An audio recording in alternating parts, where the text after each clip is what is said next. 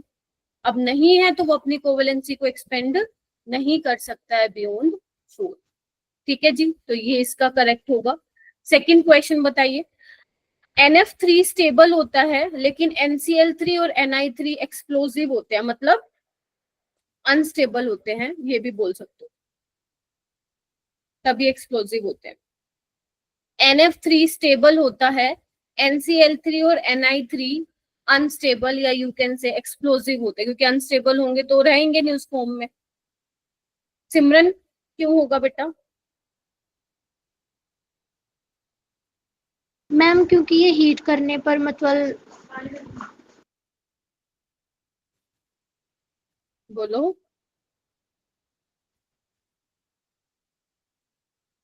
क्या हो जाता है तुम्हें? NF3 स्टेप, आवाज आ रही है तुम्हें सिमरन मेरी? एक तो मैं कंफ्यूज ही हो जाती हूँ, मेरी आवाज आ भी रही है कि नहीं आ रही है, तो बोलते ही नहीं हो, बीच बीच में अटक जाते हो तुम लोग। NF3 में क्या होता है मेरा बेटा? नाइट्रोजन और फ्लोरीन, नाइट्रोजन के पास क्या है 2p और इसके पास भी क्या है 2p, बोलो हाँ या ना। जबकि Yes, ma'am. NCl3 में क्या है, नाइट्रोजन के पास 2p, क्लोरीन के पास 3p, और Ni3 के पास क्या है मेरा बेटा? नाइट्रोजन के पास 2p, आयोडीन के पास क्या है? Chlorine, chlorine, bromine, iodine 5p है। देखो तो यहाँ पे होगा क्या मेरा बेटा? यहाँ पे आपको दिख रहा है जब नाइट्रोजन और फ्लोरीन के पास 2p है तो इनमें जो pp pp बॉन्डिंग होगी, pp pp जो ओवरलैपिंग होगी, that will be effective, yes और नो? यस। जबकि अगर मैं बात करूं in case of NCl3 and Ni3 तो यहाँ पे क्या होगा? इफेक्टिव नहीं होगी, क्योंकि एक 2p का है और 3p से बड़ा साइज है। Ni3 में तो क्या है 5p उससे भी बड़ा है, तो क्या होगी? बॉन्डिंग स्ट्रॉन्ग नहीं होगी, ओवरलैपिंग इफेक्टिव नहीं होगी। अब नहीं होगी, जिसकी वजह से ही NCl3 और Ni3 क्या होते हैं? अनस्टेबल होते हैं, और ये क्या करते हैं? हीट करने पे आपको टूट जाते हैं, ठीक है। तो काफी ज्यादा एक्सप्लोजिव होते हैं, बट यस NF3 क्या होता है आपका? स्टेबल होता है। क्लियर हुआ रीजन वाई NF3 स्टेबल? ठीक है, तो काफी सारे क्वेश्चन के जो रीजन है ना, इनसे भी निकलते हैं कि स्ट्रॉन्ग बॉन्डिंग है, ओवरलैपिंग इफेक्टिव है या नहीं है। तो ये छोटी छोटी बिल्कुल जो इनऑर्गेनिक में बेसिक चीजें होती हैं वो थोड़ा सा दिमाग में रखना। ये वाला क्वेश्चन देखो, जैसे यहाँ पे बोल रहे हैं the experimentally determine NF bond length. अब तुम्हें पता है NF3 यही होता है ना? तो कह रहे हैं NF bond length in NF3 is greater than that of sum of single bond covalent radii of NF। मतलब जो नॉर्मल आपका NF बॉन्ड होता है वो, और ये उसकी बॉन्ड लेंथ कंपेयर कर रहे हैं NF3 में NF की। तो ये बोल रहे हैं जो NF की बॉन्ड लेंथ है NF3 में वो ज्यादा होती है, वो ज्यादा होती है। ये आपको यहाँ पे एक्सप्लेन करना है। तो सोचो इसमें NF की बॉन्ड लेंथ ज्यादा क्यों होती होगी? क्या जस्टिफिकेशन दे, क्योंकि ये तो एक्सपेरिमेंटली निकाल दिए इन्होंने।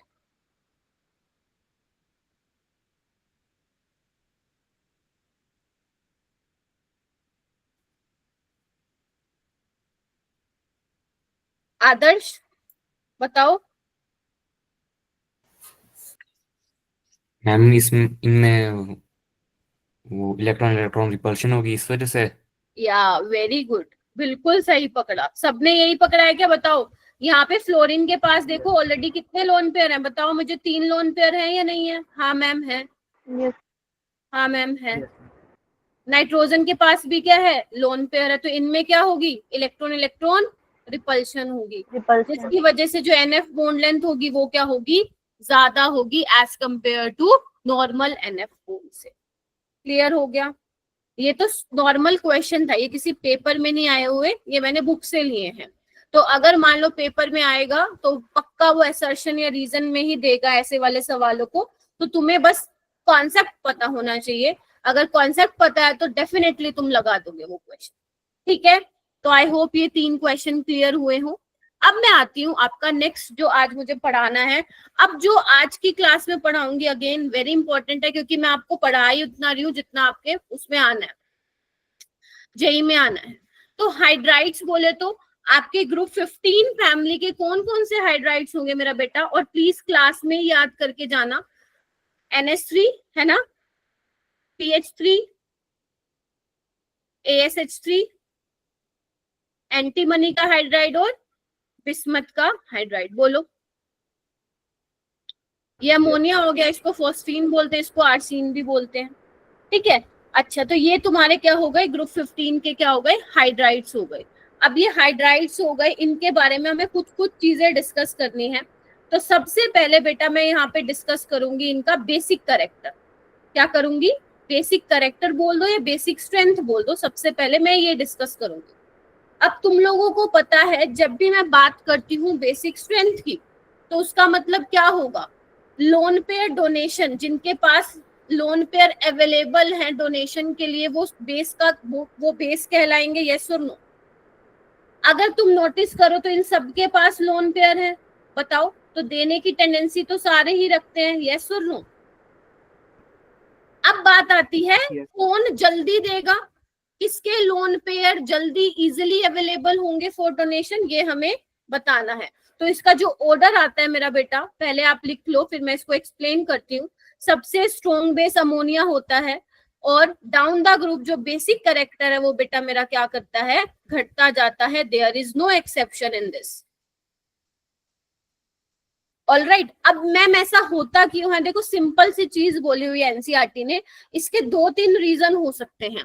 तो इसका जो मैं वो वाला रीजन बताऊंगी जो तुम याद भी रख सकते हो। तो यहाँ पे जो बेटा जो नाइट्रोजन के लोन पेयर है, इधर आओ, आपको पता है नाइट्रोजन की हाइब्रिडाइजेशन क्या होती है, sp3 होती है ना। तो जो नाइट्रोजन में जो लोन पेयर प्रेजेंट है वो sp3 ऑर्बिटल में प्रेजेंट है, हाँ या ना। Yes, ma'am. ठीक है मैम, लेकिन अगर मैं बाकियों की बात करूं, क्या इसमें भी lone pair sp3 hybrid orbital में प्रेजेंट है, तो आंसर इज नो। अगर तुम्हें थोड़ा सा, तुमने वैसे मैंने नहीं पढ़ाया तुम्हें केमिकल बॉन्डिंग में, ड्रैगोज रूल नहीं बताया मैंने, अगर तुमने कहीं पढ़ा हो या नहीं भी पढ़ा हो कोई बात नहीं। तो बेटा जो ये नाइट्रोजन के बाद वाले बंदे हैं ना, फॉस्फोरस वाले, आर्सेनिक वाले, एंटीमनी वाले, बिस्मथ वाले, ये हाइब्रिडाइजेशन में पार्टिसिपेट नहीं करते हैं। क्या बोल दिया मैंने, ये हाइब्रिडाइजेशन में पार्टिसिपेट नहीं करते। मैम क्यों नहीं करते, क्योंकि एक बात सोचो, जब मैं तुम्हें केमिकल बॉन्डिंग में हाइब्रिडाइजेशन बता रही थी तो उसमें मैंने क्या बताया था, जब हाइब्रिडाइजेशन होती है तो जो बॉन्ड बनते हैं वो स्ट्रॉन्ग बनते हैं, है ना, और एनर्जी रिलीज होती है, तभी जो है हाइब्रिडाइजेशन हो रही होती है, याद है, ठीक है। लेकिन अगर मैं इसमें बात करूं फॉस्फोरस और हाइड्रोजन, अब तुम खुद देखो, हाइड्रोजन के पास 1s ऑर्बिटल है, नाइट्रोजन के पास 2p है। जैसे जैसे आप इधर जा रहे हो, फॉस्फोरस के पास 3p हो गई, आर्सेनिक के पास 4p हो गई, इसके पास क्या हो गई 5p हो गई, इसके पास 6p हो गई। तो आप खुद सोचो 5p और 1s का ओवरलैपिंग कैसे होगा, अच्छा होगा या खराब होगा, तुम खुद सोच के बताओ। 4p और 1s का कैसे ओवरलैपिंग होगा, खराब होगा। तो जब इसमें ओवरलैपिंग ही इफेक्टिव नहीं होगी तो ये क्या बनना चाहेंगे, क्या हाइब्रिडाइजेशन होनी चाहेगी, नहीं होगी। No, ma'am. तो इसीलिए ये देखा गया, इसी को ही हम एक रूल बोलते हैं, ड्रैगोज रूल। तो बेसिकली मेरा बेटा जो ये वाले है ना, PH3, आर्सेनिक, एंटीमनी और बिस्मिथ, इनमें जो लोन पेयर होता है ना, वो किसमें होता है, present in pure s orbital, क्योंकि हाइब्रिडाइजेशन तो हो ही नहीं रही इसमें। Getting my point. तो अगर आपको पता है, अगर s ऑर्बिटल में लोन पेयर है और आपको पता है जो s वाली ऑर्बिटल होती है वो न्यूक्लियस के क्या होती है, पास होती है, बिल्कुल पास। तो वहां पे जो इलेक्ट्रॉन डेंसिटी होगी वो तो क्या करके रखेगी, अच्छे से होल्ड करके रखेंगे, न्यूक्लियस और उसके बीच में फोर्स ऑफ अट्रैक्शन होगा, वो जाने ही नहीं देगा। जाने नहीं देगा तो मतलब उसके लोन पेयर अवेलेबल नहीं होंगे फॉर डोनेशन, इसीलिए इन सब की बेसिसिटी कम होती है। अभी तुम्हारा रिस्पॉन्स मुझे बहुत ज्यादा अच्छा नहीं मिला, आधे बच्चों को समझ में आया, आधे बच्चों को नहीं आया, क्योंकि आप लोगों ने पढ़ा ही नहीं हुआ रूल, ठीक है। दूसरा मैं एक्सप्लेनेशन आपको दे देती हूँ, दूसरा एक्सप्लेनेशन आप लोग ध्यान से याद रखना। तुम खुद देखो, नाइट्रोजन का साइज सबसे छोटा है, बाकी सब सेंट्रल एटम के मुकाबले नाइट्रोजन छोटा है। अब नाइट्रोजन छोटा है तो क्या है, उसके ऊपर इलेक्ट्रॉन डेंसिटी है। तो एक बात बताओ, छोटे से एरिया में ज्यादा इलेक्ट्रॉन डेंसिटी है, यस और नो? जैसे Yes, मैंने ma'am. शायद ये पहले भी एग्जाम्पल दिया था, अगर तुम वो पिज्जा मंगवा रहे हो, एक मीडियम साइज का एक लार्ज साइज का, 4 पैकेट तुम ओरिगेनो के डाल रहे हो, तो आपको किसमें ज्यादा ओरिगेनो दिखेगी? डाले तो तुमने 4 पैकेट है, छोटे वाले में दिखेगी? छोटे वाले में। ठीक है, तो यहाँ पे भी यही है कि नाइट्रोजन का साइज छोटा होने की वजह से क्या है, उस छोटे से एरिया में क्या है, इलेक्ट्रॉन डेंसिटी है। जैसे जैसे आप नीचे जाते जाओगे तो साइज बड़ा होता जाएगा, वो इलेक्ट्रॉन डेंसिटी फैलती जाएगी। तो अब तुम बताओ कहाँ पे इजिली डोनेशन हो पाएगा इलेक्ट्रॉन का? NH3 के केस। ठीक है, तो जो नाइट्रोजन के लोन पेयर हैं वो इजिली अवेलेबल होते हैं for donation as compare to other hydrides. तो इसीलिए जो सबसे ज्यादा बेसिसिटी है वो किसकी होती है मेरा बेटा? NH3 की होती है, और सबसे कम किसकी होती है? बिस्मथ के हाइड्राइड की होती है। क्लियर है ये वाली बात? तो आप लोग किसी को फर्स्ट वाला समझ में आ गया, फर्स्ट वाला याद रखो, सेकंड वाला आ गया तो सेकंड वाला याद रखो। ठीक है, दोनों में से कोई समझ नहीं आया दोबारा पूछ लेना। ठीक है, यही हो सकता है ऑप्शन। ठीक है, उसके बाद हम बात करेंगे मेरा बेटा थर्मल स्टेबिलिटी। नाम से ही पता चल रहा है थर्मल स्टेबिलिटी। तुम खुद देखो, नाइट्रोजन छोटा, हाइड्रोजन भी छोटा, नीचे जाते जा रहे हो सेंट्रल एटम का साइज बढ़ता जा रहा है। ठीक है, बिस्मथ इतना बड़ा, हाइड्रोजन छोटा, तो तुम बताओ बॉन्ड किसके बीच में वीक होगा? बिस्मथ और हाइड्रोजन के बीच में। हाँ या यहाँ बोलो? तो आपको कम एनर्जी देनी पड़ेगी बिस्मथ और हाइड्रोजन के बॉन्ड को ब्रेक करने के लिए, यानी कि जो सबसे ज्यादा थर्मल स्टेबिलिटी है मेरा बेटा वो किसकी हो जाएगी? बताओ, डाउन द ग्रुप घटती जाएगी, यस और no? Aryan, Sandeep? Yes ma'am. ठीक है, मैम एक थर्मल स्टेबिलिटी का मतलब क्या है? जिसको जितना ज्यादा तुम्हें एनर्जी देनी पड़ेगी ब्रेक करने के लिए, ठीक है, वो उतना ज्यादा स्टेबल होगा।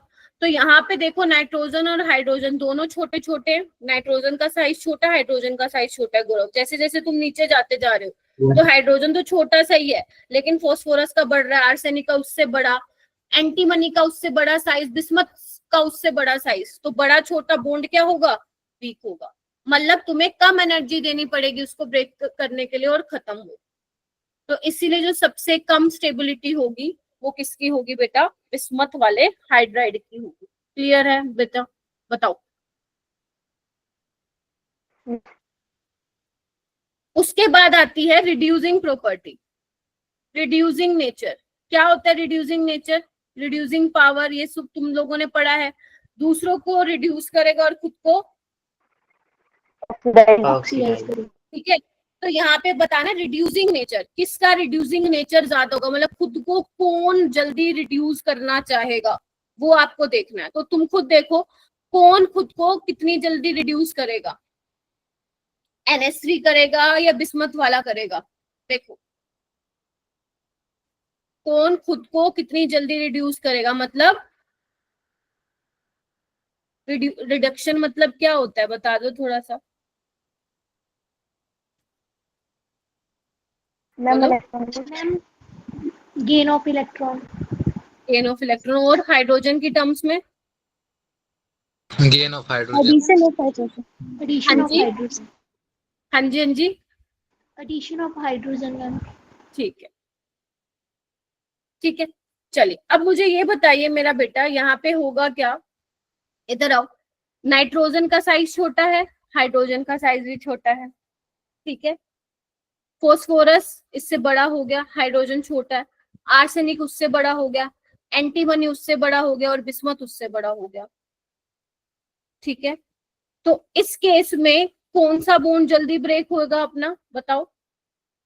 मैम बिस्मथ वाले का। तो सबसे ज्यादा मैं बोलूंगी स्ट्रॉन्ग रिड्यूसिंग एजेंट यहाँ पे कौन हो जाएगा? बताओ,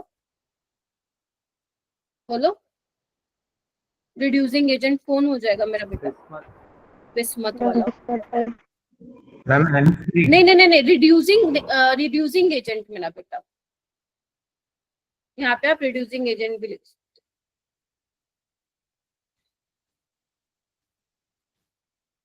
तो बिस्मथ वाला जो हाइड्राइड है वो सबसे क्या होगा? स्ट्रॉन्ग रिड्यूसिंग एजेंट होगा। देखो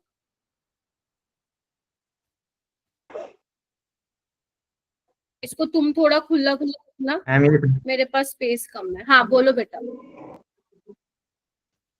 मैम ये समझ में नहीं आया बिस्मथ कैसे हुआ सबसे देखो, ज्यादा strong reducing agent. Reducing agent का मतलब क्या होता है? जो दूसरों को रिड्यूस करे और खुद को ऑक्सीडाइज करे, ठीक है। और खुद को ऑक्सीडाइज का मतलब क्या होता है? गेन ऑफ ऑक्सीजन और लॉस ऑफ हाइड्रोजन, यस और नो? यही मतलब होता है। ठीक है मैम, ठीक। आ गया? तो बिस्मथ और हाइड्रोजन का बॉन्ड यहाँ पे क्या है? सबसे ज्यादा वीक है। तो सबसे ज्यादा जो रिड्यूसिंग एजेंट होगा स्ट्रॉन्ग, वो कौन होगा मेरा बेटा? आपका बिस्मथ वाला होगा। क्लियर हुआ? Basic character, thermal stability and reducing character, ठीक है। चलिए, अब यहाँ पे आपकी एक एनसीईआरटी की टेबल दी हुई है मेरा बेटा। इस एनसीईआरटी की टेबल को हमें इतने अच्छे से करना है, मतलब हद ज्यादा अच्छे से करना है, क्योंकि सवाल बहुत बने हुए हैं। तो सबसे पहले मैं आसान चीजों पे चल रही हूँ। सबसे पहले देखो, बॉन्ड डिसोसिएशन एंथैल्पी। जो बॉन्ड ज्यादा वीक है तो उसमें आपको कम एनर्जी देनी पड़ेगी तोड़ने के लिए, यस और नो? तो देखो, इसमें मैंने कहा था ना, याद करो लास्ट क्लास में जनरली केमिस्ट्री में बिस्मथ के बारे में इतनी चीजें नहीं दे रखी होती। देखो यहाँ पे एनसीईआरटी टेबल में भी बहुत ज्यादा डेटा इसका नहीं दिया।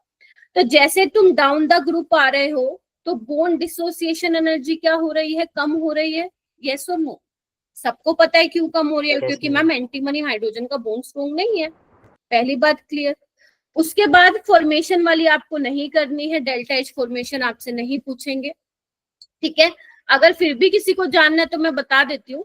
NH3 के केस में माइनस में आ रही है वैल्यू, वो इसलिए आ रही है मेरा बेटा क्योंकि जब नाइट्रोजन और हाइड्रोजन का बॉन्ड बन रहा है तो यहाँ पे क्या है? काफी स्ट्रॉन्ग बॉन्ड होता है ये, ठीक है, जिसकी वजह से एनर्जी रिलीज हो रही है, तभी यहाँ पे क्या है? माइनस में वैल्यू आ रही है। बाकी सब में क्या आ रही है? पॉजिटिव में वैल्यू आ रही है। उसके बाद बात करते हैं बॉन्ड एंगल की। क्या बॉन्ड एंगल मैंने तुम्हें केमिकल बॉन्डिंग में पढ़ाया था? अगर तुम नोटिस करो तो बॉन्ड एंगल क्या हो रहा है? डाउन द ग्रुप घटता जा रहा है। बिस्मथ का भी देखोगे तो वो 91.3 से कम होगा। ऐसा क्यों होता है? क्योंकि मैं एक बार फिर बता देती हूँ जिन बच्चों ने केमिकल बॉन्डिंग वाली क्लास नहीं अटेंड की थी। नाइट्रोजन होता है मेरा बेटा इलेक्ट्रोनेगेटिव एलिमेंट। सबसे ज्यादा इलेक्ट्रोनेगेटिविटी ग्रुप 15 में से नाइट्रोजन की है। तो वो क्या करेगा? ये इलेक्ट्रॉन डेंसिटी को अपनी तरफ होल्ड करके रखेगा मेरा बेटा, यस और नो? मतलब अपनी तरफ शिफ्ट करके रखेगा, बिकॉज उसकी टेंडेंसी है, because it is a electronegative element. और अगर वो पकड़ के रखेगा, अपनी तरफ शिफ्ट करेगा, तो बॉन्ड पेयर में क्या हो जाएगी? रिपल्शन हो जाएगी। तो ये ऐसे, मान लो ऐसे है तो ऐसे हो जाएगा, देख रहे हो ऐसे। जबकि बाकी में क्या है? जो फॉस्फोरस है, आर्सेनिक है, एंटीमनी है, बिस्मथ है, डाउन द ग्रुप जाते जाते इलेक्ट्रोनेगेटिविटी क्या हो रही है? डिक्रीज हो रही है। तो अगर इलेक्ट्रोनेगेटिविटी डिक्रीज हो रही है तो बॉन्ड एंगल भी क्या हो रहा है बेटा? घट रहा है। ये मैंने बताया था, याद आ रहा है? कि जब तुम्हारा हाइब्रिडाइजेशन लोन पेयर सेम हो, नंबर ऑफ लोन पेयर, तो आपका बॉन्ड एंगल डिपेंड करता है सेंट्रल एटम की इलेक्ट्रोनेगेटिविटी पे। तो अगर इलेक्ट्रोनेगेटिविटी ज्यादा होगी तो बॉन्ड एंगल भी क्या होगा? ज्यादा होगा। हो गई ये चीज? ओके, नेक्स्ट आता है डिस्टेंस। डिस्टेंस भी तुम लोगों को पता है, नीचे जाते जा रहे हो तो भाई साहब साइज बड़ा हो रहा है, हाइड्रोजन बेचारा छोटू सा है, डिस्टेंस बढ़ता जा रहा है। ये देखो बढ़ता ही जा रहा है, हाँ के ना?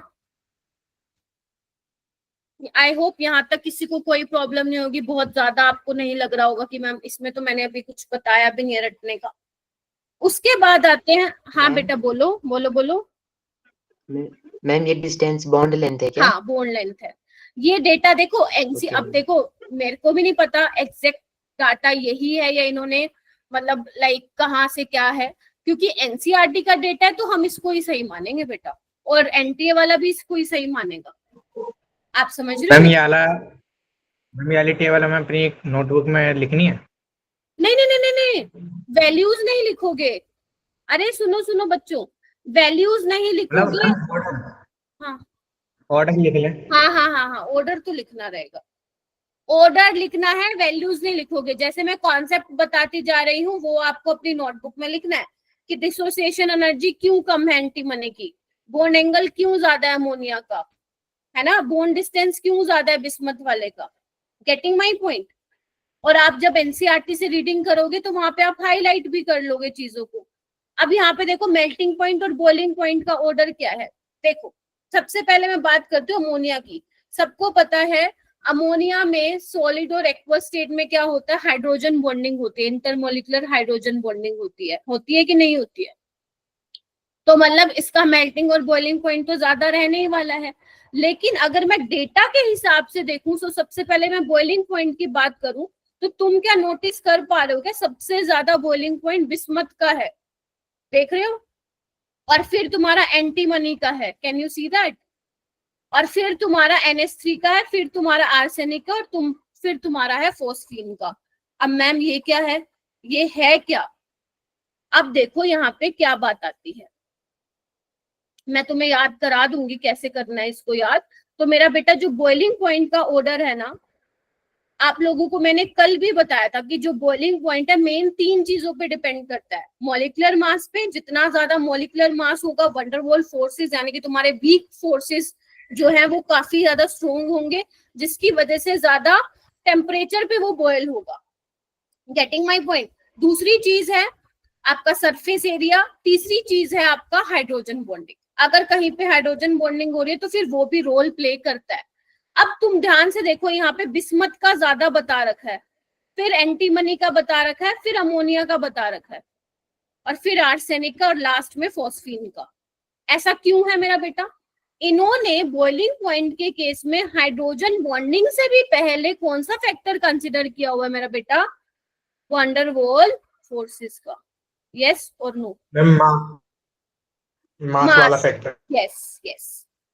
बट वो पेपर में गौरव ये नहीं बोलेगा, वो ये बोलेगा पूरा कि मॉलिक्यूलर मास बढ़ रहा है, उसके साथ साथ वीक फोर्सेस यानी कि वंडरवॉल फोर्सेस बढ़ रहे हैं, तो वो वहां पे लिख के देगा उस चीज को, ठीक है। फिर उसके बाद इन्होंने कंसिडर किया हाइड्रोजन बॉन्डिंग वाला, देखो। फिर दोबारा इन्होंने वंडरवॉल फोर्सेस देखे हैं, ध्यान से देखो, हाँ या ना। नहीं मेरा बेटा, आपके ग्रुप 17 और ग्रुप 18 या जो भी मैं ग्रुप 16 कराऊंगी, वहां पे कई वाटर के केस में उन्होंने हाइड्रोजन बॉन्डिंग वाला फैक्टर डोमिनेंट माना गया है। बट अमोनिया में बॉइलिंग पॉइंट के केस में वंडरवॉल फोर्सेस को पहले प्रायोरिटी दी है, मतलब वो डोमिनेटिंग आपका फैक्टर रहेगा, फिर हाइड्रोजन बॉन्डिंग रहेगा, फिर वंडरवॉल फोर्सेस रहेगा, ठीक है। तो मैम ये याद करना, देखो करना तो पड़ेगा क्योंकि ये बहुत हद ज्यादा इंपॉर्टेंट है। तो अगर तुम 1-2 बार भी रिवाइज कर लोगे, क्वेश्चंस लगाओगे, फिर कभी टेस्ट होगा अवंती में, फिर रिवाइज करोगे, तो वो एक टाइम पे बैठ जाएगा तुम्हारे दिमाग में। बहुत ज्यादा नहीं है कि याद ही नहीं हो पाएगा, हो जाएगा। तो कैसे याद करोगे, VHV से याद कर लो, van der Waal hydrogen bonding van der Waal, VHV से याद कर लो। मेल्टिंग पॉइंट में क्या कर रखा है बेटा, अगर तुम ध्यान से देखोगे यहाँ पे पुट्ठा काम किया हुआ है। मेल्टिंग पॉइंट में 195 दिया हुआ है इसका, यानी कि पहली प्रायोरिटी किसको दी हुई है इन्होंने, फिर अमोनिया को, यानी कि हाइड्रोजन बॉन्डिंग को। ध्यान से देखोगे, देख रहे हो। फिर इन्होंने किसको दे रखी है, मॉलिक्यूलर मास को, देख रहे हो। यानी कि मेल्टिंग पॉइंट पे उन्होंने पहले कंसिडर किया है अमोनिया को on the basis of intermolecular hydrogen bonding between ammonia molecules. फिर उन्होंने वंडरवॉल फोर्सेस पे, यानी कि जिसका मॉलिक्यूलर मास ज्यादा उसका मेल्टिंग पॉइंट यहाँ पे ज्यादा दिया हुआ है। तो यानी कि 185 यानी कि एंटीमनी का, फिर आर्सेनिक का, और लास्ट में क्या आ जाएगा, फॉस्फीन का। इसमें तुम एक चीज याद रख सकते हो, मतलब एक चीज तुम्हें हेल्प कर सकती है ऑप्शन एलिमिनेट करने में, वो है फॉस्फीन। फॉस्फीन का मेल्टिंग पॉइंट भी कम है और बॉइलिंग पॉइंट भी कम है। तो 2 ऑप्शन, अगर मान लो 4 ऑप्शन आए तो 2 ऑप्शन में ऐसा मिलेगा जहां पे फॉस्फीन क्या होगा, लास्ट में नहीं होगा। तो तुम वो ऑप्शन क्या कर सकते हो, एलिमिनेट कर सकते हो, ठीक है। इससे बाहर नहीं आएगा जितना मैं पढ़ा रही हूँ, आई प्रॉमिस, ठीक है। तो ये आपको ध्यान में रखना है। मैं एक बार फिर रिपीट कर देती हूँ, मैंने क्या क्या इंपॉर्टेंट चीजें बता दी अभी तक। मैंने इंपॉर्टेंट चीजें बताई, हम लोग हाइड्राइड्स डिस्कस कर रहे हैं। हाइड्राइड्स में सबसे पहले you should know about the basic character, down the group basic character घटेगा। रीजन ये याद रख लेना, नाइट्रोजन का साइज छोटा है, छोटे साइज में क्या है, जो इलेक्ट्रॉन डेंसिटी है ज्यादा कॉन्सेंट्रेटेड है उस स्मॉल रीजन में, तो अवेलेबल है लोन पेयर फॉर डोनेशन ज्यादा बेटर एज कंपेयर टू दूसरा। थर्मल स्टेबिलिटी नीचे जाते वक्त घट रही है, रिड्यूसिंग करेक्टर रिड्यूसिंग एजेंट नीचे जाते वक्त क्या हो रहा है, बढ़ रहा है, ठीक है, बिस्मथ का सबसे ज्यादा।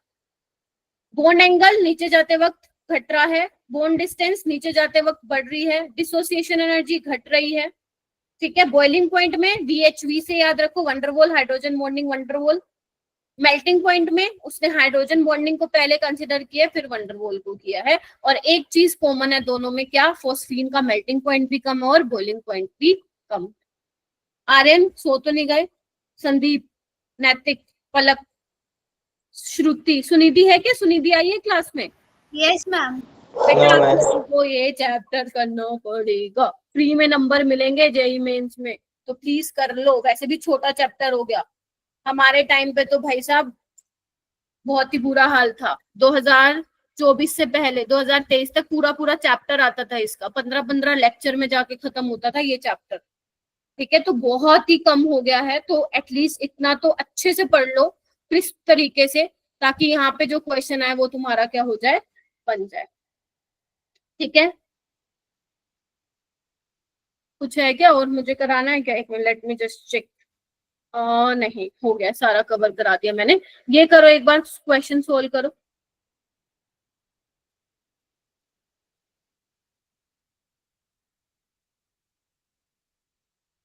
अभी करवाया है ना? चलो, करेक्ट ऑर्डर ऑफ थर्मल देखती हूँ 26 में से कितने बच्चों का हैंड रेज होता है। ये देखो, पहले सुमित लेट आए हो ना क्लास में आज? यस मैम, वो थोड़ा लेट हो गया था।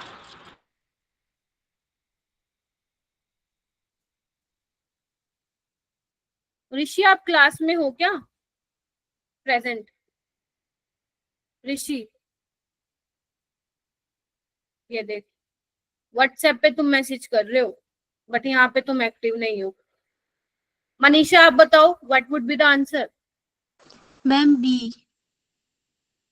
ओके, नाना पटेकर, ऐश्वर्या सब बीमार, यस, कोई एक्सेप्शन नहीं है। डाउन द ग्रुप क्या होगा, थर्मल स्टेबिलिटी कम होगा। ये वाला करो बेटा, क्वेश्चन नंबर 2। वेरी गुड मेरा बेटा, जिनका भी आ गया, बहुत ही बढ़िया। अगर ये किसी को दिख नहीं रहा है तो मैं लिख देती हूँ, BiCl3 दिया हुआ है इन्होंने, एंटीमनी का क्लोराइड दिया हुआ है, फॉस्फोरस का NCl3 दिया हुआ है और BCl3 दिया हुआ है। आपको बॉन्ड एंगल का ऑर्डर लगाना है।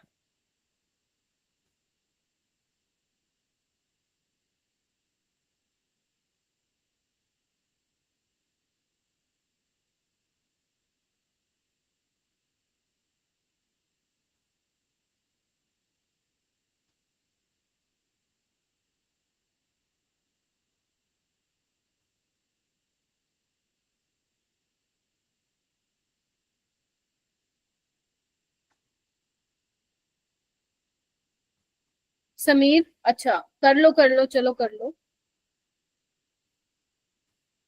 सुनिधि आप बताओ। Ma'am option A. वाई बेटा, वाई ऑप्शन है बेटा। कोई आंसर ना दो चैट में ना, मैंने तुम्हें कितनी बार बोला, तुम अभी तक मेरे को 2 महीने में जाने नहीं क्या? हाँ, BCl3 का ज्यादा क्यों है? मैम क्योंकि हम लोग जब BiCl3 के डायग्राम को हम लोग जब देखते हैं तो मैम उसका जो बोर्ड एंगल होता है मैम वो ज्यादा होता है, क्योंकि जो इलेक्ट्रोनेगेटिविटी होती है BiCl की मैम Bi वो कम होती है। नहीं, मैं कंफ्यूज हो गई, मैं खुद जो तुम बोल रही हो। BCl3 का ज्यादा क्यों है, बस ये बता दो। मैम NCl क्योंकि ना मैम जो Bi और Cl3 जो है ना मैम, उसमें जो Bi है वो कम इलेक्ट्रोनेगेटिव है। बोरोन ज्यादा इलेक्ट्रोनेगेटिव।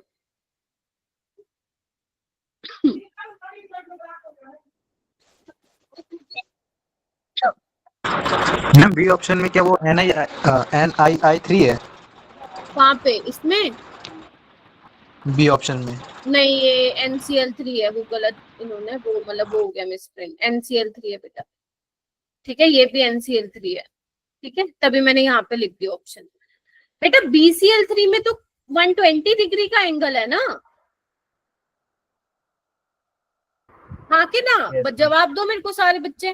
जबकि Yes. यहाँ पे तो बाकी सब में लोन पेयर प्रेजेंट होगा। अब लोन पेयर प्रेजेंट है तो बॉन्ड एंगल कम होगा due to lone pair bond pair repulsion. तो BCl3 को तो आंख बंद करके आगे लगाना है तुम लोगों को। फिर उसके बाद इस ऑर्डर को कैसे एक्सप्लेन करोगे, जो भी बताया मैंने। जैसे जैसे इलेक्ट्रोनेगेटिविटी कम होती जाएगी, आपका बॉन्ड एंगल भी क्या होता जाएगा, कम होता जाएगा। तो ऑप्शन ए क्या होगा, करेक्ट। बेटा एक, अगर आप सोचोगे एक चीज से ही आंसर आ जाएगा, नहीं होता है ऐसे। आपको दिमाग में रखनी पड़ती हैं चीजें। Why BCl3 has higher bond angle, क्योंकि वहां पे कोई लोन पेयर प्रेजेंट नहीं है, ट्रायगोनल प्लेनर है, 120 डिग्री का एंगल है। ठीक है, चलिए उसके बाद बेटा स्ट्रक्चर ऑफ PCl5। PCl5 का स्ट्रक्चर मैंने तुम लोगों को वहां पे भी बताया था केमिकल बॉन्डिंग में। sp3d हाइब्रिडाइजेशन होती है, याद करो। ठीक है, आपको इसमें फॉस्फोरस के बारे में तो नहीं पढ़ना, लेकिन PCl5 के बारे में आप लोगों को क्या होना चाहिए, पता होने चाहिए। यहाँ पे क्या होते हैं, 3 इक्विटोरियल बॉन्ड होते हैं मेरा बेटा। नहीं नहीं नहीं नहीं, ट्रायगोनल बायपिरामिडल बेटा, TBP। इसका टेस्ट भी है तुम लोगों को 29 जून को, तो ऐसा ब्लैंक होके मत चला जाना। और इसके साथ थर्मोडायनामिक्स है, तो थर्मोडायनेमिक्स तो मेरे को पता है बहुत बच्चों ने तो पढ़ भी नहीं रखी होगी, तो एटलीस्ट ये चैप्टर जरूर करना।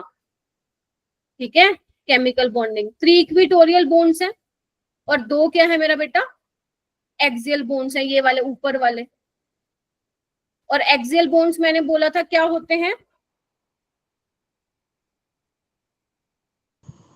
लार्ज। ठीक है, और ये रिएक्टिव भी होते हैं। और जो 3 इक्विटोरियल बॉन्ड होते हैं वो क्या होते हैं, छोटे होते हैं और स्ट्रॉन्ग होते हैं। ठीक है, ओके मैम। ऐसा क्यों होता है मैं फिर बता देती हूँ। एक्सियल वाले लंबे क्यों होते हैं, वीक क्यों होते हैं, क्योंकि एक्सियल बॉन्ड को यहाँ पे देखो 390 डिग्री रिपल्शन मिल रही है इक्विटोरियल बॉन्ड से, देख रहे हो, एक इससे और एक इससे, देख रहे हो। ऐसे नीचे वाले क्लोरीन को मिल रही है। जबकि अगर मान लो मैं एक्सियल वालों पे इसकी इक्विटोरियल वाले पे बात करूं, जो 3 इक्विटोरियल पोजीशन पे बैठे हैं क्लोरीन, तो उनको तो सिर्फ 2 एक्सियल से रिपल्शन मिल रही है, बोलो हाँ या ना। तो यानी कि ज्यादा रिपल्शन कौन फेस कर रहा है, एक्सियल वाले, जिसकी वजह से वो क्या है, लंबे हैं। तो जैसे ही आप PCl5 को हीट करोगे ना तो टूट जाता है ये PCl3 और Cl2 में, देख रहे हो, बिकॉज वो क्या है, वीक है। ऑल राइट, उसके अलावा मैंने एक तुम्हें ये भी बताया था, हाँ PCl5 नॉन पोलर। अरे थर्मोडायनेमिक्स की अभी बात मत करो भाई। सॉलिड स्टेट में जो PCl5 है वो कैसे एग्जिस्ट करता है, बताया था, PCl4 प्लस और PCl6 नेगेटिव। किस किस को याद है, याद नहीं है तो याद होना चाहिए। सॉलिड स्टेट में एक्सरे से ये पता चला कि जो सॉलिड PCl5 है सॉलिड स्टेट में वो आयनिक फॉर्म में एग्जिस्ट कर रहा है। अब यहाँ पे सवाल क्या पूछ सकता है, ये तुमने हैंड रेस क्यों किया, पता है इसलिए, कुछ पूछना है इसलिए, पता था क्या? यस मैम, आपने बताया था। हाँ मैंने ही बताया था, तभी पूछ रही हूँ। तो PCl4 प्लस में फास्फोरस की हाइब्रिडाइजेशन आपको पता होनी चाहिए और PCl6 नेगेटिव में फास्फोरस।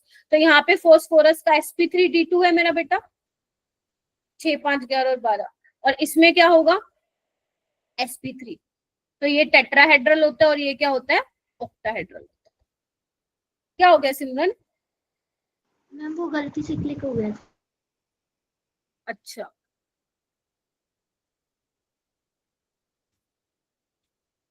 चलो मैं आगे।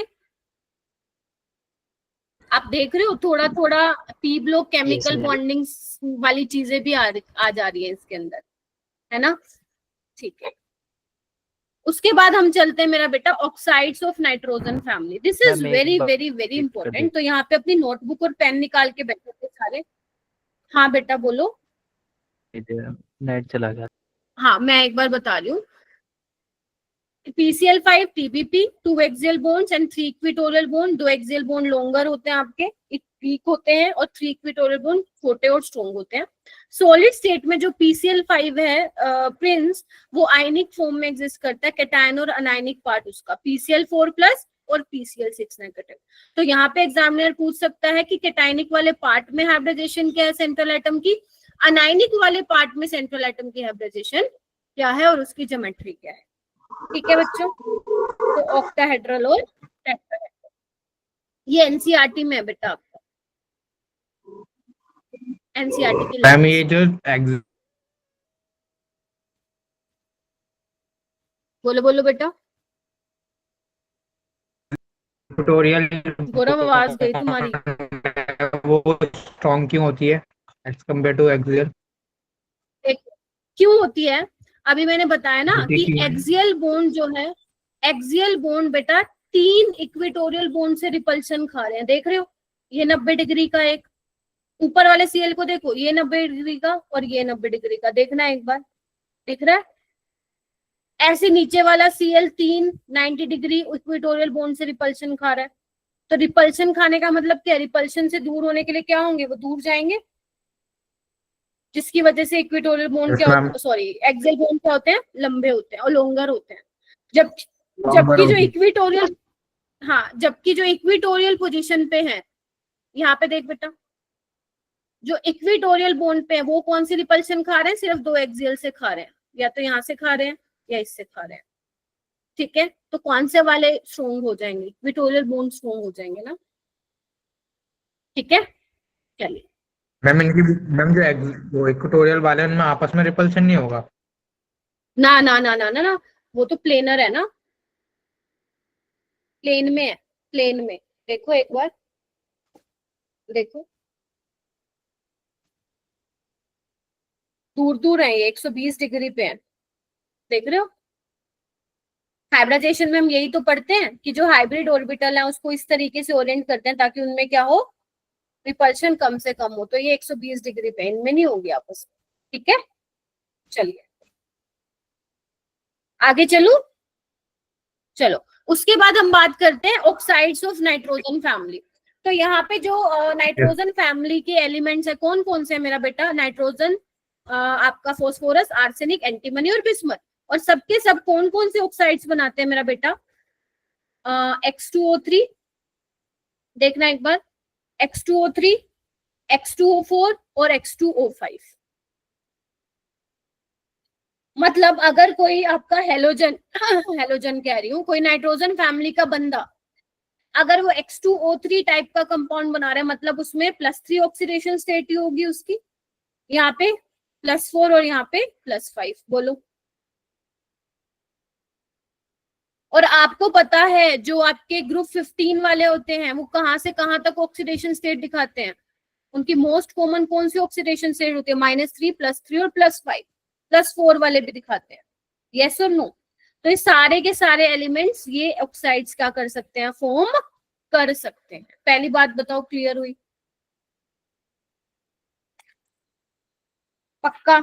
चलिए उसके बाद आते हैं नेक्स्ट पॉइंट पे, आते हैं मेरा बेटा। नेक्स्ट पॉइंट क्या बोलता है, पहला पॉइंट तो ये हो गया, दूसरा पॉइंट बोलता है oxides are more acidic which have higher oxidation state of the element than that of lower oxidation state. मतलब ये क्या बोल दिया, वो कह रहे हैं अगर आपके पास, जैसे मैं एक एग्जांपल ले लेती हूँ, N2O3 है, N2O4 है और N2O5 है, ऑलराइट। तो अगर मैं बोलूं बेटा यहाँ पे मेरे को नाइट्रोजन की ऑक्सीडेशन स्टेट निकाल दो, तो ये +3 होगा, ये +4 होगा और ये +5 होगा, बोलो क्या कहते हो। तो यहाँ पे नोटिस करो सेंट्रल एटम क्या है, सब में नाइट्रोजन है। तो यहाँ पे जो ऑक्सीडेशन स्टेट है मेरा बेटा, ऑक्सीडेशन स्टेट जो होगी सेंट्रल एटम की, वो किसके डायरेक्टली प्रोपोर्शन होगी मेरा बेटा, एसिडिक स्ट्रेंथ के। अब एसिडिक स्ट्रेंथ क्या होती है मेरे को बताओ, किसी को भी आप अच्छा एसिड क्यों कहते हो, क्यों कहते हो, ताकि अच्छे से जितना इजीली H+ रिलीज हो जाए, हाँ या ना। बट अब तुम्हारा दिमाग बोलेगा, हाँ जी बेटा फिर से बोलो, जितनी मैम जितने जल्दी इजीली वो ब्रेक डाउन हो जाता है वो जितनी जल्दी H प्लस रिलीज होगा, आप बोलते हो उसको स्ट्रॉन्ग एसिड है। इवन ऑर्गेनिक में भी जब मैं एसिडिटी बेसिसिटी पढ़ाती हूँ या आप जो पढ़ाऊंगी उसमें यही बोलूंगी। कब तुम बोलोगे कि कोई कंपाउंड ज्यादा एसिडिक है, जितना आसानी से H प्लस वहां पे बन निकल जा रहा है तो वो होगा स्ट्रॉन्ग एसिड होगा। बट मैम यहाँ पे आप एक बात बताओ, यहाँ पे तो कोई हाइड्रोजन है ही नहीं, नहीं है ना यहाँ पे हाइड्रोजन, तो आप कैसे ये चीज बोलो। तो बेटा एक बात बताओ, जो ये ऑक्साइड्स हैं वो कैसे बने होंगे? एसिड से ही तो बने होंगे ना ऑक्साइड, बोलो हाँ या ना। आपका एसिड में से ही तो वाटर निकल के ऑक्साइड्स बने होंगे। तो यहाँ पे आप कैसे बोलोगे मेरा बेटा, जितना ज्यादा ऑक्सीडेशन स्टेट होगी, ध्यान रखना जब सेंट्रल एटम तुम्हारा सेम होगा तो आपको कैसे बताना है एसिडिक स्ट्रेंथ, आपको ऑक्सीडेशन स्टेट निकालनी है। अगर ऑक्सीडेशन स्टेट आपकी सेंट्रल एटम की ज्यादा है तो मतलब उसका जो एसिडिक कैरेक्टर होगा वो क्या होगा मेरा बेटा, ज्यादा। यस और नो?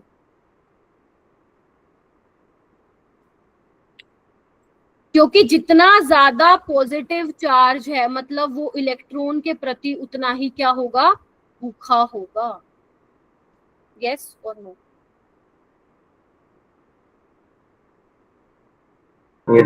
जैसे अगर मान लो मेरे पास HNO3 है, मैं एक समझा भी देती हूँ तुम लोगों को।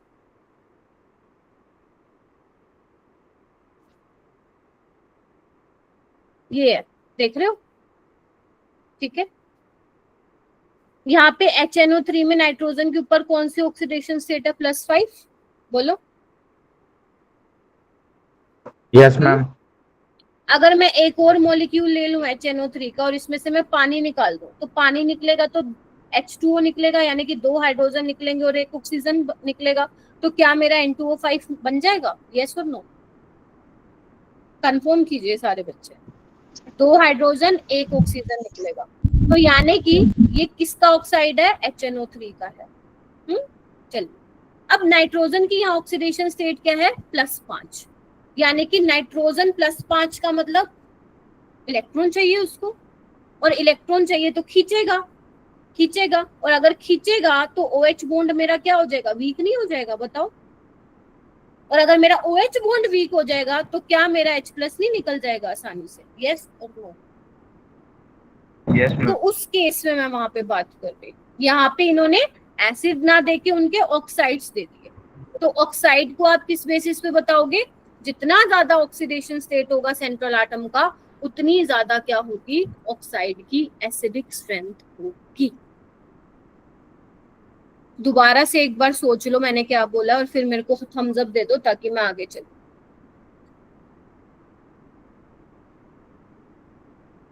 बेटा इसमें ये चीजें आएंगी, है ना, तो आप देखो आप भूल जाओगे मुझे पता है, तो प्लीज लिखते चले जाओ। एनसीईआरटी में नहीं देते हैं ये एक्सप्लेनेशन, ठीक है। तभी तो यही तो दिक्कत है, बनाते तो वो एनसीईआरटी में से ही है इनऑर्गेनिक का पेपर, लेकिन एक्सप्लेनेशन नहीं दे रखी होती है ढंग से। वो सिर्फ ये लिख के छोड़ दिया इसने एनसीईआरटी ने, लो बताओ, बस खत्म। तभी तो टाइम लग रहा है, नहीं तो एक दिन में खत्म हो जाता है ये अपना। लेकिन जो चीज हम बेटा समझ के कर सकते हैं वहां पे अपन रट्टा नहीं मारेंगे। चलो मैं आई होप ये कॉन्सेप्ट क्लियर हो गया होगा कि why oxidation state on central atom बढ़ती जाएगी तो एसिडिक स्ट्रेंथ भी बढ़ती जाएगी। अच्छा अब एक केस ये आता है जहां पे ऑक्सीडेशन स्टेट सेम हो जाए, तो हम कैसे बताएंगे फिर, on the basis of electronegativity of central atom. जैसे मेरा बेटा एक मेरे पास ये है, एक मेरे पास फास्फोरस का ले लेती हूँ ऑक्साइड, एक आर्सेनिक का, एक एंटीमनी का और एक बिस्मथ का। अब तुम सब में ध्यान से देखो, सब में जो ऑक्सीडेशन स्टेट है वो +3 है, देख रहे हो, देखो मेरा बेटा है। यस तो अब हम कैसे बताएंगे, अब हमारे पास यहाँ पे सेंट्रल एटम जो है वो अलग है। तो एक बात बताओ, अब हम कैसे बता सकते हैं, on the basis of electronegativity. तुम्हें पता है डाउन द ग्रुप जाते इलेक्ट्रोनेगेटिविटी क्या हो रही है बेटा सेंट्रल एटम की, डिक्रीज।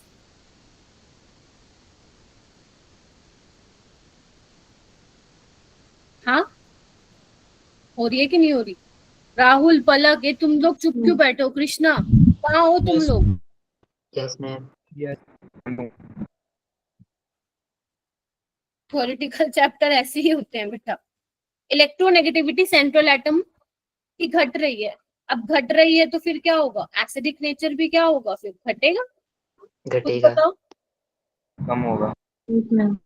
Yes, ma'am. क्योंकि हम क्या बोलते हैं, अगर तुमने ये भी सुना हो, लेफ्ट टू राइट इलेक्ट्रोनेगेटिविटी बढ़ती है तो एसिडिक कैरेक्टर बढ़ता है, बोलते हो ना? तो down the group yes ma'am, periodic table. हाँ, down the group electronegativity central atom की घट रही है, the oxidation state is same. तो अगर इलेक्ट्रोनेगेटिविटी कम हो रही है तो एसिडिक नेचर भी कम होगा। ये दो बातें क्लियर हो गई। राहुल ये क्या है बेटा? ये सोच लो। तुम लोगों के गलती से बड़े हाथ दबते हैं भाई। चलो आओ। नहीं मैं बोल रहा हूँ कम होगा, जैसे आपने पूछा ना। हाँ ठीक है, तो मेरा बेटा जो ये दोनों होते हैं ना, ये तो एसिडिक होते हैं और ये दोनों क्या होते हैं? एम्फोटेरिक होते हैं। एम्फोटेरिक मतलब क्या होता है मेरा बेटा? संदीप क्या होता है एम्फोटेरिक? रुक जाओ। क्या होता है एम्फोटेरिक? समीर कह रही हूँ, संदीप। हम जो एसिड्स और बेस दोनों की जैसे एक्ट करते हैं। Very good. और ये क्या होगा हमारा? बेसिक। तुम लोगों को वो ट्रिक याद है जो मैंने क्लास में बताई थी? जनाबे असली अली ने गाया बेकार पंजाबी सॉन्ग, एम्फोटेरिक ऑक्साइड्स के लिए वो ट्रिक बताई थी। कितने बच्चों को याद है? जनाबे असली अली ने गाया बेकार पंजाबी, असली ये रहा बेकार पंजाबी सॉन्ग में ये आ रहा है एंटी मनी, और टिन भी आ रहा था। हाँ घर याद है या क्या है? चलो अब मेरे कहने पे याद है अच्छा ठीक है। अब मैम, अभी याद आ गई लेकिन पहले याद नहीं थी। अब आ गई ना, बस वो जरूरी है। चलो ठीक है, एक बार जल्दी से एनसीईआरटी हाइलाइट्स पढ़ के मुझे कंफर्म करो। हाँ मैम आगे बढ़ जाओ, जल्दी से पढ़ो एक बार।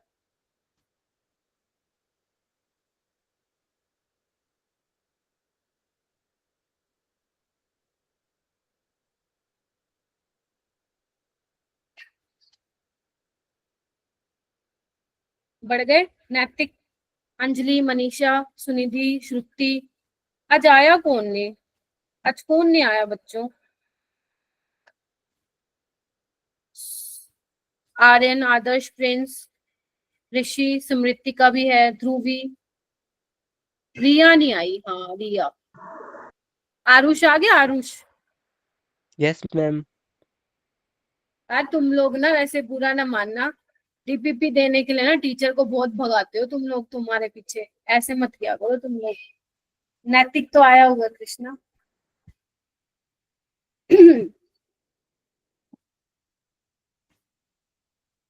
तुम्हें तो फिर पता। हाँ तुषार नहीं आया। हाँ दो बच्चे नहीं आए। यार ऐसे मत किया करो, खुद दे दिया करो करके क्वेश्चन सॉल्विंग, ठीक है? टैग कर दिया करो टीचर को। पता है 28 बच्चों का पर्सनल ग्रुप बना हुआ है, 28 बच्चों का।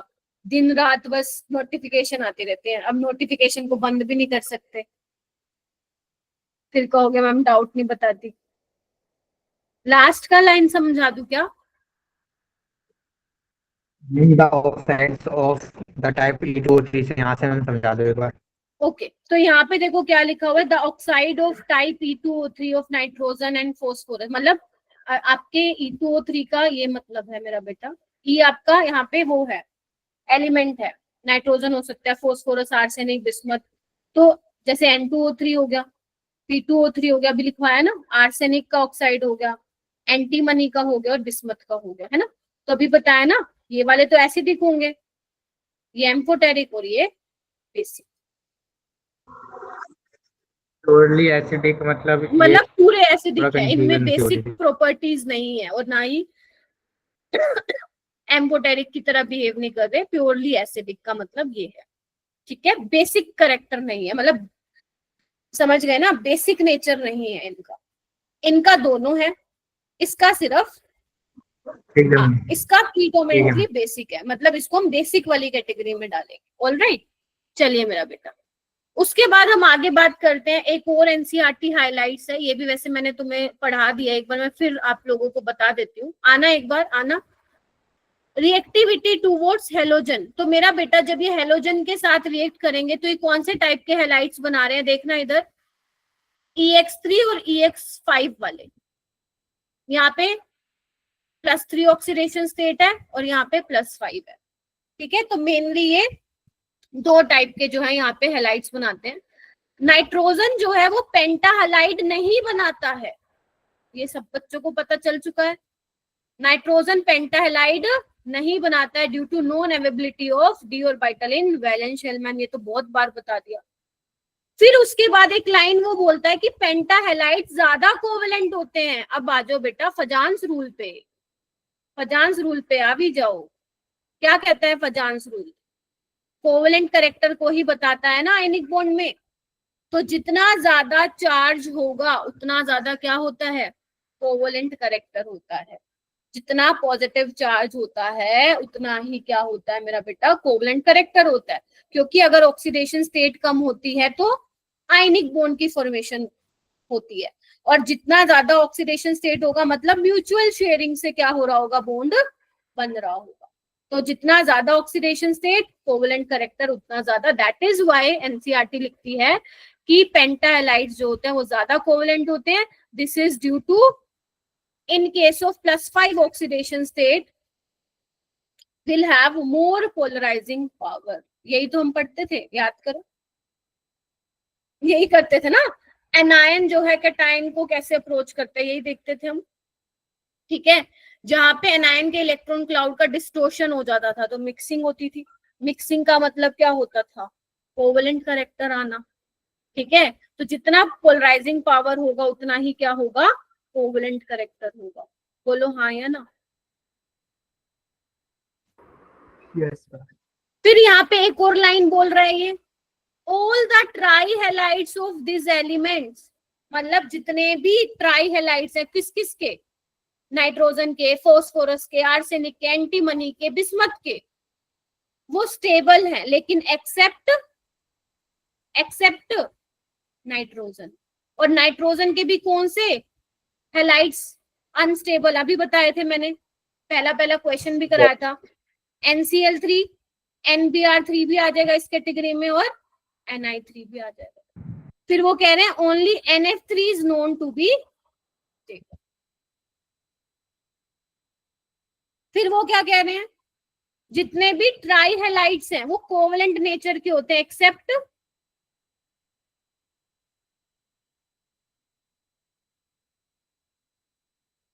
PiF3, यानी कि ये इसका नेचर क्या होता है, आयनिक नेचर। देख रहे हो? Yes ma'am. एक बार फिर पढ़ लो, बहुत सारी चीजें बता दी बेटा इसके अंदर। मैंने फजांस रूल भी बता दिया है ना, ट्राईहेलाइड्स के बारे में भी 2-3 चीजें बता दी। एक बार दोबारा देख लो क्योंकि ये हमें आज क्लास में ही लर्न करके जाना है इनको, तो एक बार देख लो दोबारा। पहली चीज, पेंटाहालाइड्स नाइट्रोजन नहीं बनाते हैं, डी ऑर्बिटल नहीं होते, बात खत्म, ठीक है। और जो ये हेलाइड्स बना रहे हैं जिसमें ऑक्सीडेशन स्टेट +3 और +5 है, तो जिनकी +5 ऑक्सीडेशन स्टेट है यानी कि जो पेंटाहालाइड्स है वो ज्यादा कोवेलेंट कैरेक्टर होगा उनका, क्योंकि अकॉर्डिंग टू फजांस रूल उनका पोलराइजिंग पावर जो होगा वो ज्यादा होगा, ठीक है। जितने भी ट्राईहेलाइड्स है इस फैमिली के, नाइट्रोजन कि अगर मैं हेलाइड्स को छोड़ दूं, और नाइट्रोजन के भी कौन से, NCl3, NBr3 और Ni3, सारे के सारे स्टेबल, ठीक है। जितने भी ट्राईहेलाइड्स हैं अगर मैं उसमें BiF3 को छोड़ दूं, बिस्मथ वाला, वो भी BiF3 प्रीडोमिनेंटली कैसे नेचर के हैं, वो बाकी कोवेलेंट नेचर के। क्लियर हुआ? This is very important.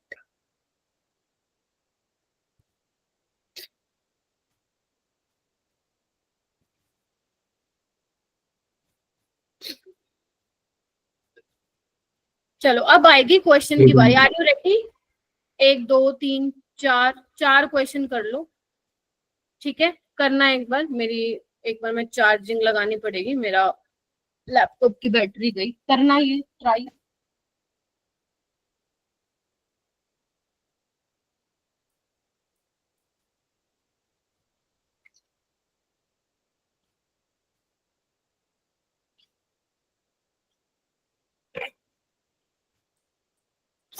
Very good. और प्लीज क्लास में ही रहो।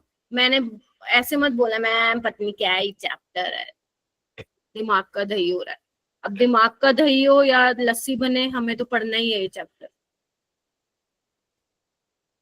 मैम लस्सी को पी लेंगे, गर्मी हो रही है वैसे। हाँ तो इनके भी पढ़ पी लो इनको, वो बोलते हैं ना ऑर्गेनिक को। सूप बना के पी लो। चलो हो गया। हैंड देखो एक बार पढ़ो बेटा, एक बार इनको। आर्यन, गौरव, प्रिंस, आदर्श, राहुल, कृष्णा, नैतिक, सुमित। सुमित यहाँ पे देख लो, कुछ और नहीं पढ़ना। मैम चटनी बना के खा लेंगे। अच्छा, कौन सी चटनी पसंद है आर्यन तुम्हें? हरी वाली या रेड वाली, मोमोस वाली? ओके। हर्षित, आरुष। भाई एक भी मेरे को लड़की नहीं दिखी भाई जिसने हैंड रेस किया। भाई करो भाई, गर्ल्स कहाँ गई मेरी? ये देखो एसिडिक चटनी खिलाओ भाई, सुमित के घर लेके जाओ एसिडिक चटनी।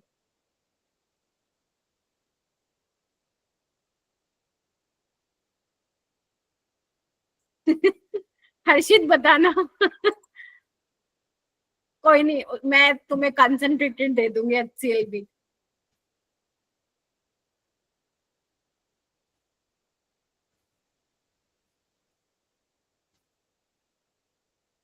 चलो आओ। क्या होगा यहाँ पे हर्षित, क्या लग रहा है बेटा? Ma'am D. ये डी पे टिक लगा हुआ है, ऐसे देख लिया क्या तुम लोगों ने? अच्छा, नो मैम ऐसे नहीं देखा मैम। मैम ऐसे देखा ना कि वो ऑक्साइड की जो एसिडिटी होती है वो हाँ इंक्रीज होती है, वो ऑक्सीडेशन स्टेट के इंक्रीज होने पर। हाँ हाँ हाँ तो हाँ। तो उस हिसाब से वेरी तो गुड। लगा कि ये कौन सा है डी वाला। ठीक है, तो आपको बोला E2O5 less acidic then trivalent, ये गलत है। ठीक है, ऑक्सीडेशन स्टेट ज्यादा होगी, आपका एसिडिक करेक्टर भी ज्यादा होगा। Acidic character of trivalent oxide decrease down the group, ये बिल्कुल ठीक है। ये करो।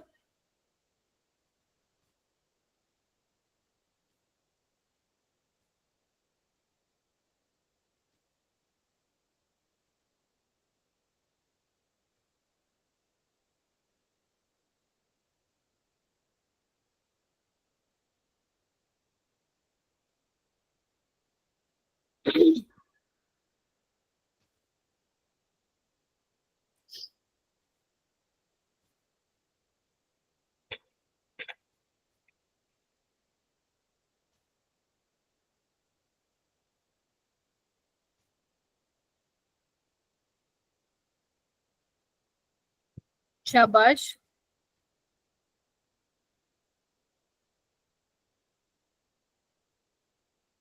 वेरी गुड मनीषा, कृतिका, सिमरन, बहुत ही बढ़िया बच्चों।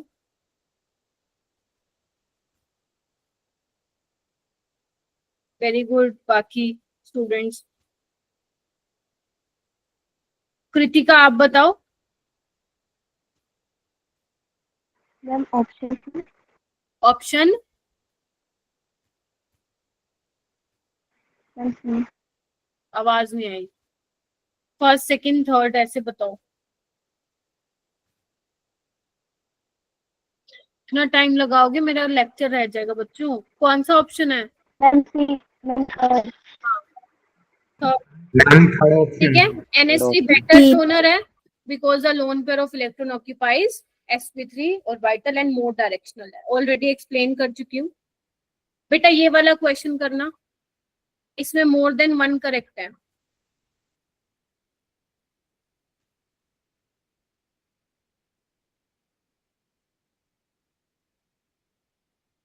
आते हैं ना तुम्हारे मल्टी करेक्ट वाले एडवांस में। देखो तुम अगर एडवांस में मल्टी करेक्ट में अगर एक गलत कर दोगे ना तो गए तुम्हारा नेगेटिव में नंबर।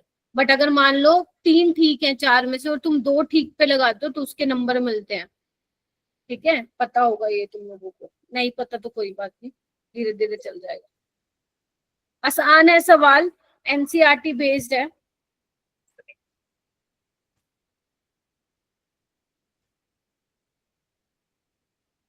Very good.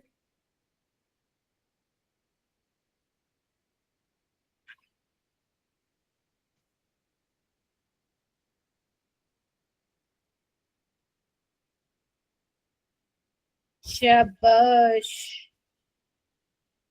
हो गया। चलिए कौन से करेक्ट स्टेटमेंट है बेटा?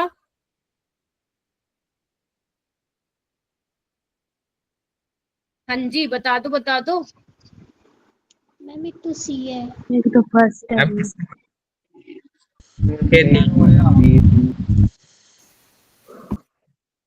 फर्स्ट में ए बी सी। डी क्यों बोले? कौन बोला? N N single No, bond तो ma'am. वीक होता है ना रिपल्शन की वजह से। तो पहले वाला बेसिक है क्योंकि डाउन द ग्रुप एसिडिटी कम हो रही है ना तो बेसिसिटी बढ़ेगी। NF3 ज्यादा कोवेलेंट है, ये भी बता दिया था। ये तो आपका वो होता है एक्सेप्ट, याद करो, ionic in nature. pH3 boil at lower temperature, हाँ क्योंकि अमोनिया का बॉइलिंग पॉइंट ज्यादा होता है due to extensive intermolecular hydrogen bonding. तो ABC तीनों ही क्या है, करेक्ट है। मैम लेकिन जो ए वाला है वो करेक्ट तो है कि Ba25 वो मोस्ट बेसिक होता है, लेकिन मैम नाइट्रोजन हैलाइड तो बनेगा ही नहीं पेंटा में। ये पेंटा लाइन हैलाइड कहाँ है? ऑक्सीजन है ना मैम? हाँ ऑक्साइड है मेरा बेटा। अच्छा ओके मैम। ठीक है मेरा बेटा, हैलाइड में पेंटा हैलाइड नहीं बनता। ठीक है चलिए, ठीक है ये वाला क्वेश्चन करो।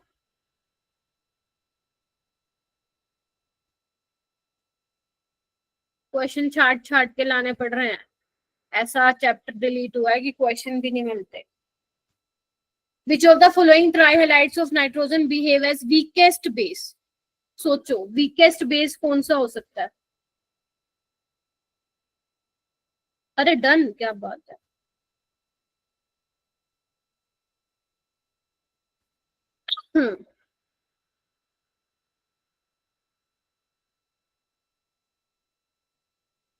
कृष्णा बताओ। मैम ऑप्शन डी, चौथा वाला। ये वीकेस्ट बेस है क्या? क्यों? तुमने उससे तो कंपेयर नहीं कर लिया इसको, NH जो मैंने ऑर्डर बताया था, NH3PH3 वाला। मैम उससे नहीं किया। फिर कैसे किया बेटा? मैम जो ये हैलाइड्स है ना, इन सब में जो सबसे कम इलेक्ट्रोनेगेटिविटी है वो आयोडीन के, इसलिए। Very good very good. हाँ तो वो तो ज्यादा बेसिक होना चाहिए ना फिर। अच्छा ओके मैम, तो मैम समझ पहला लियो। वाला ऑप्शन होगा फिर। देखो क्या बोल रही हूँ मैं, क्लोरीन ज्यादा इलेक्ट्रोनेगेटिव है ना तो अपनी तरफ इलेक्ट्रॉन डेंसिटी को पुल करके रखेगा, है ना।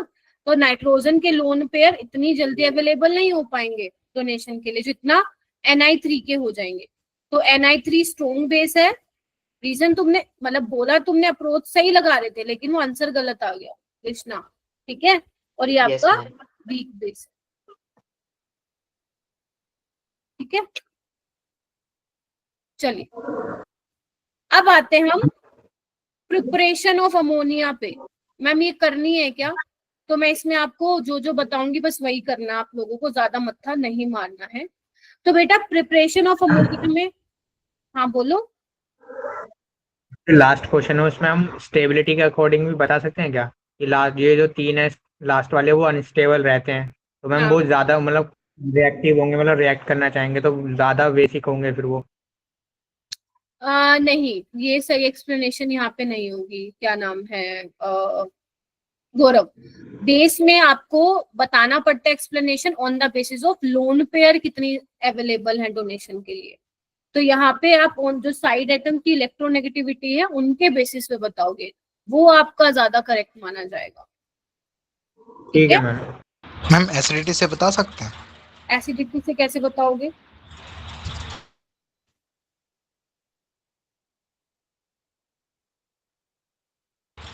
मैम जो फर्स्ट वाले जो है ये मोर एसिडिक हैं और लास्ट वाले लीस्ट एसिडिक हैं।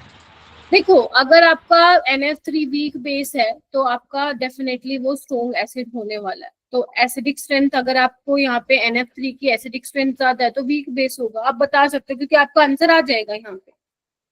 बट अगर आप मुझसे पूछोगे कि मैम पेपर में कैसे ये क्वेश्चन पूछा जा सकता है, फ्रेम किया जा सकता है, तो जब जब बेसिसिटी पे सवाल आता है ना तो वो लोन पेयर की टर्म्स में आपको कुछ रीजंस लिख के दे, वैसे आपका आ जाएगा answer on the basis of acidic strength अगर तुम यहाँ पे लगा दे रहे हो। बट जो जिस तरीके से सवाल पूछा जाएगा वहां पे तुम्हारा फिर लोन पेयर वाला डिस्कशन आएगा, फिर तुम्हें उसके हिसाब से आंसर मार्क करके आना पड़ेगा। ऑलराइट, जैसे अमोनिया वाले में मैंने तुम लोगों को बताया NH3PH3, वहां पे कहने को तो मैं ये भी कह सकती थी कि अमोनिया स्ट्रॉन्ग बेस है वहां पे तो वीक एसिड है। बट जो क्वेश्चन पूछा गया वो कैसे पूछा गया देखो, समझ रहे हो? तो क्वेश्चन को लोन पेयर की टर्म्स में या इलेक्ट्रोडेंसिटी की टर्म्स में पूछा जाएगा, या फिर वो ये भी बोल सकता है कि फ्लोरीन क्योंकि ज्यादा इलेक्ट्रोनेगेटिव है तो वो अपनी तरफ क्या करेगा, खींच के रखेगा इलेक्ट्रोडेंसिटी को, तो नाइट्रोजन के लोन पेयर जो है इतने अवेलेबल नहीं होंगे डोनेशन के लिए। ठीक है, तो that would be your most appropriate answer paper में भी और एक्सप्लेनेशन में। यहाँ पे क्या करना है, अमोनिया की प्रिपरेशन में बस ये ध्यान रख लेना, बाकी छोड़ देना। ठीक है, अमोनिया इज प्रेजेंट, हाँ बस ये याद रखना, ammonia is present in small quantities in air and soil where it is formed by, कैसे बनता है, by the decay of nitrogenous organic matter that is your urea. Urea का आप लोगों को फॉर्मूला पता होना चाहिए, NH2CONH2। तो जब आप रिएक्शन कराते हो तो आपको पहले अमोनियम कार्बोनेट मिलता है, फिर उसके बाद क्या मिलता है आपको, अमोनिया, कार्बन डाइऑक्साइड और पानी मिलता है। सिर्फ ये याद रख लेना, या मैं बोलूंगी रीड कर लेना, याद हो तो ठीक है वरना छोड़ के आ जाना, मतलब छोड़ भी सकते हो तुम इसे। मैम ये नीचे वाला ये मत करना। हाँ बोलो बोलो बोलो। हम बोर्ड के लिए भी मतलब यही सफिशिएंट है फिर और भी बेटा पढ़ना पड़ेगा?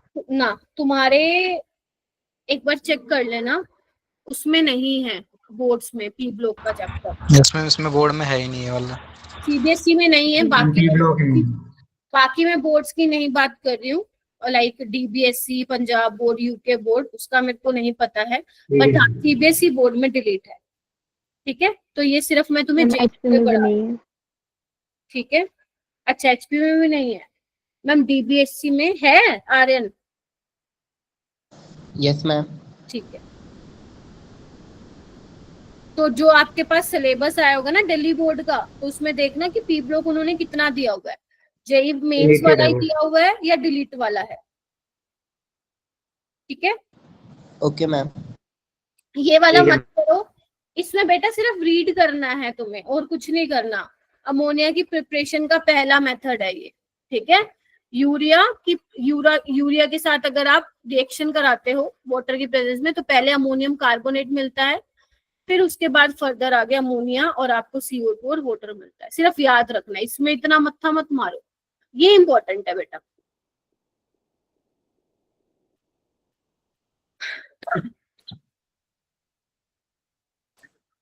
देखो हो गया, हैबर प्रोसेस तो बहुत कॉमन है रिएक्शन, है ना। अब ये मैं क्यों पढ़ा रही हूँ मेरा बेटा, ये तुम्हारे जेई मेंस में नहीं है, आउट ऑफ सिलेबस है उनके हिसाब से। बट लीच एटलियर प्रिंसिपल तो पढ़ते हो ना आयनिक इक्विलिब्रियम में, पर बताओ। Yes ma'am. तो अगर यहाँ से क्वेश्चन आ गया, हम नहीं बोल सकते भाई क्यों दिया, वो कहेगा आयनिक इक्विलिब्रियम पढ़ के आए हो। तो इधर ध्यान से देखो, अगर मैं हैबर प्रोसेस की बात करूं तो बेसिकली ये क्या होता है, फॉर्मेशन ऑफ अमोनिया। ठीक है, अब आपको पता है N ट्रिपल बॉन्ड N है, यहाँ पे क्या है, हाइड्रोजन है, और यहाँ पे क्या बन रहा है, अमोनिया बन रहा है। तो आप देख रहे हो पाई बॉन्ड को ब्रेक करके सिग्मा बॉन्ड बन रहा है, और you know sigma bond is stronger than pi bond, तो एनर्जी क्या होगी, रिलीज होगी। डेल्टा H क्या होगा, नेगेटिव। और ये पता क्वेश्चन कहाँ पूछा था जो भी मैंने तुम्हें बताया, एडवांस। नहीं एडवांस में नहीं। पीएचडी इंटरव्यू में पूछा था इक्वेशन। ठीक है, वैसे तो कोई कहाँ पे एनर्जी रिलीज हो रही है, कहाँ पे एब्जॉर्ब हो रही है, वो एक्सपेरिमेंटल डेटा से हम पता लगा पाते हैं। हमें नहीं पता होता ना रिएक्शन का कि एनर्जी रिलीज हो रही है या डिक्रीज मतलब एब्जॉर्ब हो रही है। बट ऐसे केसेस में मेरा बेटा जहाँ पे सिग्मा बोन की फॉर्मेशन हो रही है पाई बोन को ब्रेक करने के बाद, तो आपका बोन स्ट्रॉन्ग बनेगा, और अगर बोन स्ट्रॉन्ग होगा तो एनर्जी विल बी रिलीज्ड। ठीक है, so that is why delta H negative आया। अब मुझे एक बात बताओ, अगर तुम चाहते हो ज्यादा प्रोडक्शन हो अमोनिया की, तो हमें कंडीशंस कैसे रखनी पड़ेंगी? टेम्परेचर हमें क्या देना पड़ेगा, प्रेशर हमें क्या देना पड़ेगा? तो ली चैटलियर प्रिंसिपल के अकॉर्डिंग क्या होता है मेरा बेटा, अगर कोई रिएक्शन इक्विलिब्रियम में है और अगर तुम उसके साथ छेड़छाड़ कर देते हो, तो वो क्या करेगा, इक्विलिब्रियम उस डायरेक्शन में शिफ्ट होगा जहां पे तुम्हारा किया गया चेंज क्या हो रहा हो, खत्म हो रहा हो, यानी कि नलिफाई हो रहा हो। तो अगर तुम मेरा बेटा प्रेशर बढ़ाते हो, तो प्रेशर बढ़ाने से इक्विलिब्रियम कहाँ शिफ्ट होता है, जहाँ पे नंबर ऑफ मोल्स कम हो रहे होते हैं। तो यहाँ पे 4 मोल्स हैं, 3 हाइड्रोजन और एक ये 4, और यहाँ पे 2। तो प्रेशर बढ़ाने से तुम्हारा इक्विलिब्रियम कहाँ जाएगा मेरा बेटा,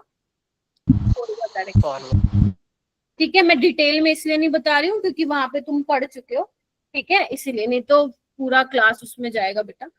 और अगर मैं टेम्परेचर की बात करूं, क्योंकि रिएक्शन तुम्हारी एक्सोथर्मिक है मेरा बेटा, तो टेम्परेचर क्या करना पड़ेगा तुम्हें, टेम्परेचर अगर ज्यादा करते हो तो इक्विलिब्रियम वहां जाता है एंडोथर्मिक वाली डायरेक्शन में, यानी कि बैकवर्ड में। तो आपको इस रिएक्शन के लिए अगर तुम चाहते हो ज्यादा से ज्यादा अमोनिया का प्रोडक्शन हो, तो आपको टेम्परेचर क्या करना पड़ेगा, कम लेना पड़ेगा। कितना कम लेना पड़ेगा ये याद नहीं रखना तुम्हें, बस ये याद रखना हाई प्रेशर और लो टेम्परेचर पे तुम मोर प्रोडक्शन ऑफ अमोनिया कर सकते हो। बाकी एनसीईआरटी क्या लिखती है, optimum condition for the production of ammonia, उसने प्रेशर दे रखा है, टेम्परेचर दे रखा है, बट आपको ये याद नहीं करना है। ठीक है, आपको और क्या याद रखना है, यहाँ पे कैटलिस्ट भी यूज होता है बेटा, कैटलिस्ट भी यूज होता है। जैसे आयरन का ऑक्साइड हो गया, पोटेशियम का ऑक्साइड ले लेते हैं, वो एल्यूमिनियम का ऑक्साइड ले लेते हैं to increase the rate of attainment of equilibrium. ठीक है मेरा बेटा, हाँ या ना, बस इतना तुम्हें याद रखना था इसमें। बोलो क्या कहते हो, मुश्किल तो नहीं है ना ये? तो बस कैटलिस्ट का नाम थोड़ा सा याद रख लेना, क्या पता आ जाए पेपर में। ठीक है, कौन कौन सा, आयरन का oxide with small amount of potassium और एल्यूमिनियम ऑक्साइड। ठीक है, उसके बाद अमोनिया, अमोनिया की प्रॉपर्टीज तुम लोगों को पता है, बॉन्ड एंगल पता है, पिरामिडल शेप होता है, इसमें तो कुछ बताने की जरूरत नहीं है। अमोनिया बेसिक होता है, बेसिक होता है तो क्या करेगा बताना एक बार, अगर H+ होगा तो इसके साथ क्या हो जाएगा, NH4+ बना लेगा। यस ठीक है, तो भाई ये लिखा हुआ है, जो आपके उसमें लैब में अमोनिकल सोल्यूशन होता है वो एक्चुअली क्या होता है, अमोनिया का सोल्यूशन होता है। ठीक है, अमोनिया और वाटर यानी कि NH4OH लिखा होता है बोतल पे। ठीक है, बड़ी गंदी बदबू आती है ना उसमें से। ठीक है, अमोनिया सोल्यूबल होता है पानी में, क्यों होता है वो सबको पता है, due to intermolecular hydrogen bonding. ठीक है जी, चलिए उसके अलावा मेरा बेटा, क्योंकि जो अमोनिया का सोल्यूशन है वो क्या है, NH4OH है ना, अमोनिया और अमोनिया पानी में डिजोल्व है, देख रहे हो, जो अमोनिया गैस है वो पानी में डिजोल्व है, और ये हमें पता है ये क्या होता है, वीक बेस होता है। तो अगर ये मेरा बेटा किसी मेटल सल्फेट के साथ या किसी मेटल के क्लोराइड के साथ रिएक्ट करता है, तो क्या कर देता है, प्रेसिपिटेट की फॉर्मेशन कर देता है। क्या कर देता है, प्रेसिपिटेट की फॉर्मेशन कर देता है। अगर आप जिंक सल्फेट की रिएक्शन कराते हो, आपको बैलेंसिंग नहीं याद करनी, सिर्फ देखो कि प्रेसिपिटेट किसके बनते हैं उसका नाम याद रखना है। जिंक सल्फेट और, इधर देखो, जिंक सल्फेट और अमोनियम हाइड्रोक्साइड। तो एक बात देखो, जिंक की जोड़ी इसके साथ बन जाएगी, जिंक हाइड्रोक्साइड बन जाएगा, और अमोनियम सल्फेट बन जाएगा। बताओ मुश्किल है याद करना? नहीं मैम, बिल्कुल भी मुश्किल नहीं है। जिंक और हाइड्रोक्साइड के कौन से पीपीटी बनते हैं, सफेद कलर, सफेद प्रेसिपिटेट। और अगर मैं FeCl3 के साथ करा दूंगी तो क्या होगा, NH4Cl बाहर निकल जाएगा, और ये किसके बन जाएंगे, फेरिक ऑक्साइड के बन जाएंगे। ये हमारे होते हैं बेटा, माइक म्यूट कर लो, ब्राउन कलर के प्रेसिपिटेट होते हैं। क्या इसके होते हैं, बोलो, ब्राउन,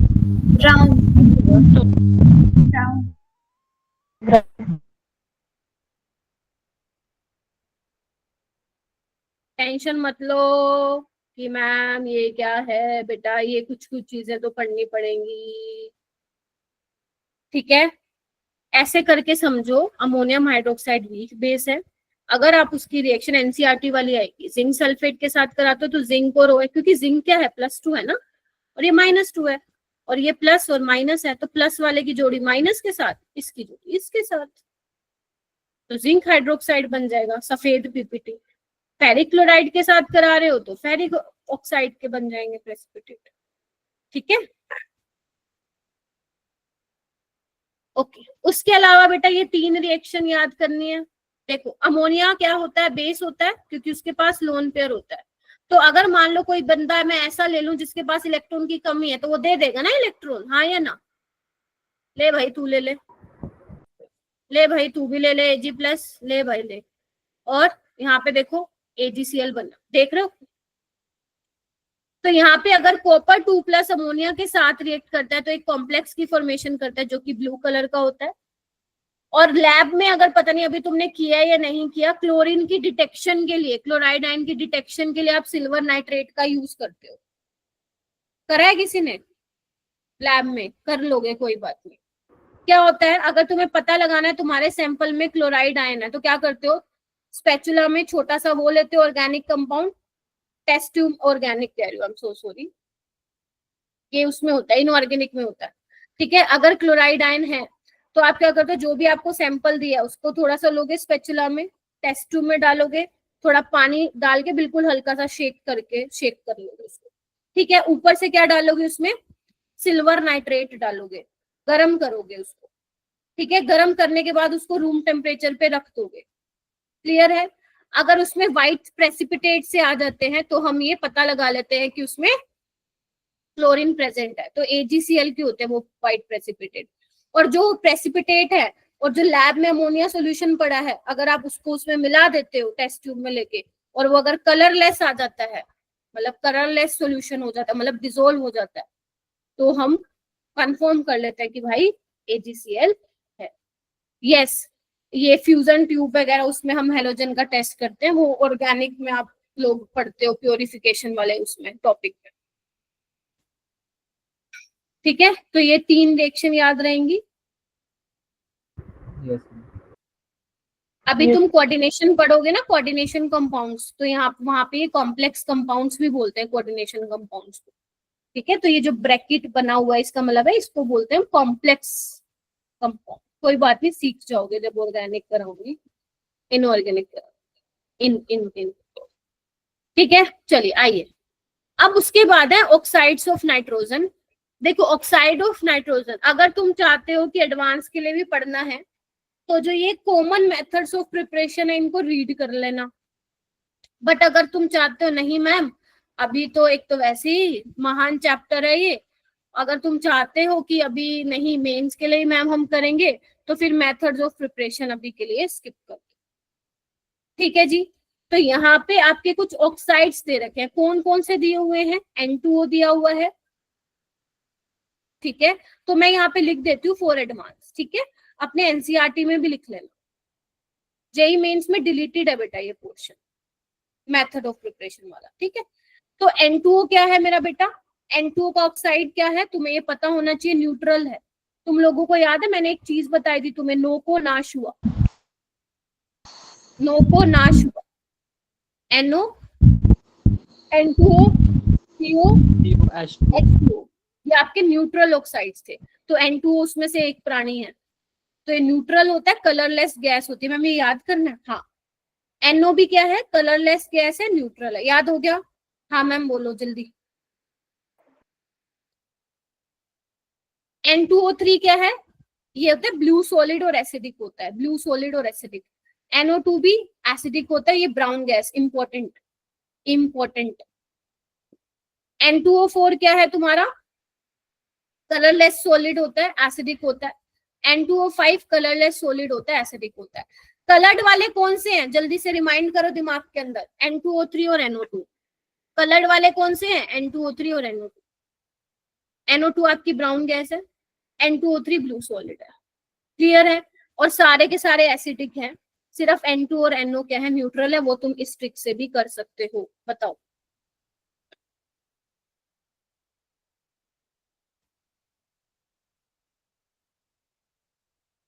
ठीक है, यस मैम। इनके स्ट्रक्चर देख लो एक बार कैसे बनते हैं, बाकी मैं नेक्स्ट क्लास में आप लोगों के साथ डिस्कस कर लूंगी दोबारा। N2 का स्ट्रक्चर कैसे बनेगा मेरा बेटा, देखना एक बार।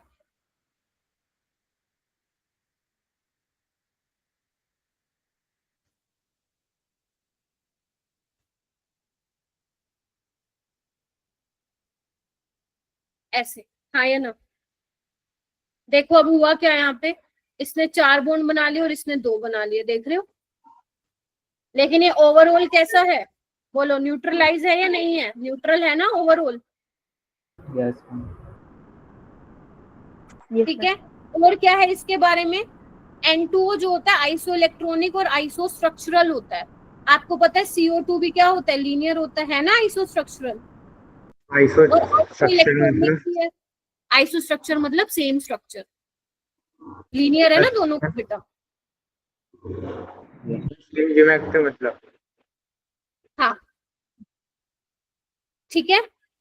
N2O और CO2 क्या है, आइसो इलेक्ट्रॉनिक है। नंबर काउंट कर लो, N2O में क्या होता है, 7 2 जा 14 और 8 22। CO2 में क्या होगा, 6 और 8 दूनी 16 यानी कि 22। तो both are isoelectronic and isostructural with each other. Clear? बस 5 मिनट और लूंगी क्लास। NO का क्या होगा, NO कैसे होगा? नाइट्रोजन के पास कितने इलेक्ट्रॉन होते हैं वैलेंस शेल में, 5। 2 तो बॉन्ड बनाने में इन्वॉल्व हो गए, बचे कितने, 3। तो एक लोन पेयर और एक अनपेयर्ड इलेक्ट्रॉन, इसको हम बोलते हैं ओड इलेक्ट्रॉन स्पीसीज। बोलो क्या कहते हो?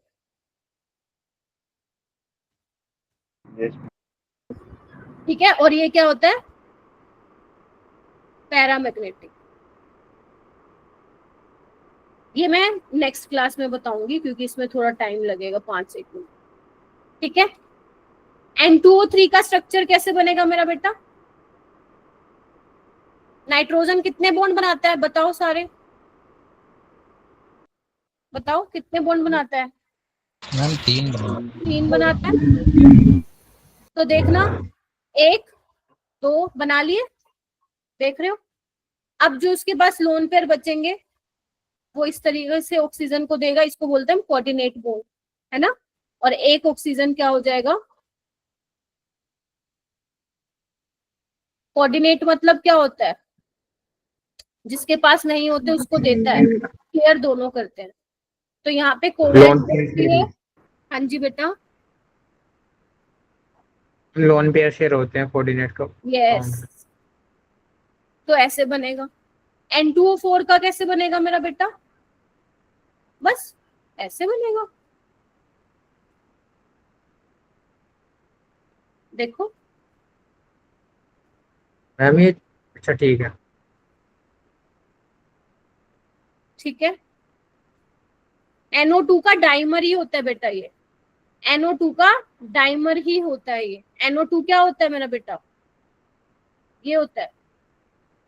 ठीक है। लो टेम्परेचर पे क्या होता है, कम टेम्परेचर पे NO2 किस में कन्वर्ट हो जाता है, N2O4 में, डाइमर बना लेता है।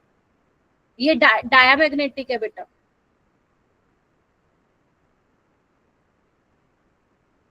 बस एक लास्ट देख लो, फिर जिसको पूछना पूछ लेना। N2O5 क्या होगा, वही सेम। मैम फिर डिफरेंस क्या होगा, एक ऑक्सीजन चाहिए ना, लो।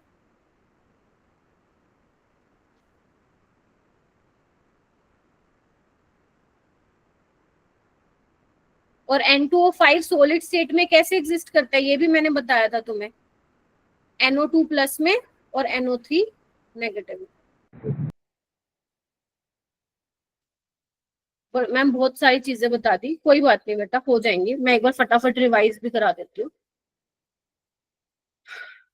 पहले आप बना लीजिए इन स्ट्रक्चर को, ताकि जब घर से आओ तो एक बार बना के आना। मैं नहीं कह रही हूँ आज पढ़ लो, मैं नहीं कह रही हूँ कल पढ़ लो, जब आओगे उससे पहले 20 मिनट पहले पढ़ के आना, ठीक है।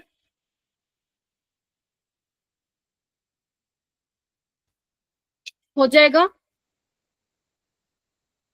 ये 3 क्वेश्चन है, मैं नेक्स्ट क्लास में कराऊंगी, तुम्हें घर पे टाइम मिलता तो कर लेना, वरना मैं नेक्स्ट क्लास में कराऊंगी, ठीक है। ये 2025 में आया है और ये भी 2025 में आया है, ठीक है। चलिए तो फटाफट फटाफट आ जाओ, क्या क्या चीजें तुम्हें ध्यान रखनी है, जल्दी आओ जल्दी, तुम्हारी क्लास का भी टाइम हो रहा है। हाइड्राइड्स में तुम्हें thermal stability, basic nature, reducing character या रिड्यूसिंग एजेंट, इसका ऑर्डर ध्यान रखना है। Melting point, boiling point, bone angle का ऑर्डर ध्यान रखना है, ठीक है, कि क्या होता है, कहाँ पे एक्सेप्शन होती है, ठीक है। उसके बाद PCl5 का स्ट्रक्चर, PCl5 सॉलिड स्टेट में कैसे एग्जिस्ट करता है। ऑक्साइड्स ऑफ नाइट्रोजन, अगर सेंट्रल एटम सेम है तो acidic nature is directly proportional to oxidation state, अगर सेंट्रल एटम सेम नहीं है तो इलेक्ट्रोनेगेटिविटी जैसे ही घटेगी एसिडिक नेचर भी घटेगा, ठीक है। नाइट्रोजन फॉस्फोरस के ऑक्साइड एसिडिक होते हैं, आर्सेनिक एंटीमनी के एम्फोटेरिक होते हैं और बिस्मथ वाले बेसिक होते हैं, ठीक है। सारे ट्राई हैलाइड स्टेबल होते हैं, सिर्फ NCl3, NBr3 और Ni3 नहीं होते। जो +5 ऑक्सीडेशन स्टेट वाले पेंटालाइड्स होते हैं वो फजांस रूल के अकॉर्डिंग काफी मतलब उनका पोलराइजिंग पावर ज्यादा होता है, कोवलेंट नेचर भी ज्यादा होता है, ठीक है। उसमें तुम्हें ये याद रखना है कि अमोनिया की प्रोडक्शन के लिए टेम्परेचर लो और प्रेशर ज्यादा रखना पड़ेगा according to Le Chatelier principle. Ammonia base है तो फिर क्या करेगा, वो वाटर के साथ रिएक्ट कर देगा और अमोनिया सॉल्यूशन यानी कि NH4OH बना लेगा, which is a weak base. अगर आप उसकी रिएक्शन मेटल सल्फेट या मेटल क्लोराइड के साथ कराते हो तो प्रेसिपिटेट की फॉर्मेशन हो जाती है। उसके अलावा कुछ कॉम्प्लेक्स की भी फॉर्मेशन करता है, जैसे अमोनिया के पास इलेक्ट्रॉन है और अगर कोई ऐसा बंदा आ जाए, इनके बीच में कोऑर्डिनेट कोवलेंट बॉन्ड ही बनता है, मैं तुम्हें कोऑर्डिनेशन में सिखा दूंगी, ठीक है। उसके बाद ऑक्साइड्स में N2 और NO न्यूट्रल होते हैं, बाकी सारे एसिडिक होते हैं। कलर वाले कौन से होते हैं, N2O3 ब्लू सॉलिड होता है और NO2 क्या होता है, ब्राउन गैस होती है, ठीक है। इनका ऑक्सीडेशन स्टेट भी तुम लोगों को निकालने वैसे आता ही है, ठीक है। अब तुमसे पेपर में पूछेगा, बताओ इनमें से ऐसा कौन सा कंपाउंड है जिसमें NON बॉन्ड है, NON, तो NON बॉन्ड सिर्फ किसमें होता है, N2O5 में। वो तुमसे पूछेगा बताओ भाई किसमें NN बॉन्ड है, तो आप देख लोगे किसमें NN बॉन्ड है, N2O4 में है NN बॉन्ड, N2O3 में है NN bond, getting my point, N2O में है NN बॉन्ड। तो इस तरीके से क्या पूछते हैं, तुमसे सवाल पूछे जाते हैं, ठीक है। और NO2 क्योंकि पैरामैग्नेटिक स्पीसीज है, स्टेबल नहीं है, तो लो टेम्परेचर पे ही ये कन्वर्ट हो जाता है N2O4 में, डाइमर में, जो कि डायमैग्नेटिक है, ठीक है।